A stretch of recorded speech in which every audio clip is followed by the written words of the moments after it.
ఈ వృషభ రాశి వారికి జన్మరాశిలో ఈరోజు చంద్రుడు సంచరిస్తున్నాడు.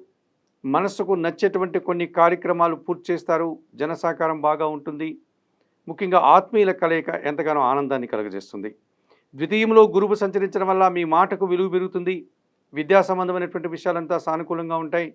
అనుకోకుండా ఒక శుభవార్తను కానీ ఒక లాభాన్ని కానీ అందుకుంటారు. సమాజంలో గుర్తింపును పొందగలుగుతారు. తృతీయంలో రవి సంచారం వల్ల అధికారుల అండదండలతో అభివృద్ధిని సాధిస్తారు. తండ్రి సహకారంతో కుటుంబ సౌఖ్యాన్ని అందుకోగలుగుతారు. లాభములో శని సంచరిస్తున్నాడు. వృత్తి ఉద్యోగ వ్యాపారాలన్నీ కూడా సజావుగా పూర్తి చేస్తారు. ఇంటా బయట చాలా పనులు సునాయాసంగా పూర్తవుతుంది. పనివారి సహకారంతో సంతోషంగా కాలం గడుపుతారు.